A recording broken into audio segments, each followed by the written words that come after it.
చాముండేశ్వరి అమ్మవారి గుడికెళ్దామా? అంటే బయటకొచ్చేసిన తర్వాత చూసారా గోపురం ఎంత బావుందో. గుడి అక్కడి నుంచి వ్యూ అయితే చాలా నచ్చింది నాకు. ఇంక బయటకొచ్చాక కాబట్టి ఇలాంటివన్నీ చూస్తారు అందరూ. నేను అస్సలు ఎంత పీసుదాన్నంటే ఇలాంటి ఈటిలంటే అస్సలు డబ్బులు ఖర్చు పెట్టను. బట్టలకి గానీ ఇలాంటిట్లకి ఓన్లీ ఫుడ్‌కే పెడతాను. అండ్ చాముండేశ్వరి అమ్మవారి గురించి చెప్తానన్నాను కదా! అమ్మవారైతే సతీదేవిలోని ఒక పార్ట్ అండి. అప్పుడు 18 పార్ట్స్ అయ్యారని చెప్తారు గదా! ఇప్పుడున్న అమ్మవారు. అండ్ ఆ పార్ట్‌లో హెయిర్ ఉంటది కదా! హెయిర్ అనేది మైసూర్‌లో పడిందంట. సో, అక్కడ అమ్మవారు అవతరించారు.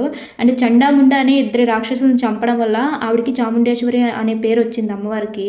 అమ్మవారి గుడిని డెవలప్ చేసిందైతే మైసూర్ రాజులంట. అండ్ ఆ అమ్మవారికి నగలు గాని, ఆభరణాలు గాని అప్పట్లోనే చాలా సమర్పించారంట.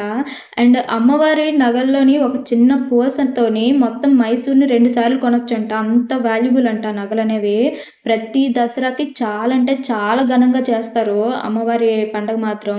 ఎప్పుడైనా చూడాలనుకుంటే మాత్రం దసరాకి చూడండి అమ్మవారిని. మోస్ట్ ఇంపార్టెంట్ ఏంటంటే మీరు ఎప్పుడైనా పిల్లల్ని గాని ఎప్పుడైనా తీసుకెళ్ళాలనుకుంటే అక్కడ రష్ ఉంటదా? లేదా? అనేసి ముందుగానే చూసుకోండి. అండ్ అరేంజ్‌మెంట్స్ అన్నీ ముందు రోజే చూసుకోండి. ఎందుకంటే చిన్న పిల్లలు తీసుకెళ్లారంటే వాళ్ళకి తెలియక తప్పిపోయినా ఏదైనా సరే ఇబ్బంది పడితే మాత్రం తర్వాత కష్టంగా ఉంటది. షార్ట్‌లోని మొత్తం పెట్టడం అవ్వలేదండి. అందుకే లాంగ్ వీడియో చేసి కింద పెట్టాను. అమ్మవారిని చూపించాను, టెంపుల్ అన్నీ చూపించాను. సో, సబ్స్క్రైబ్ చేసుకోండి.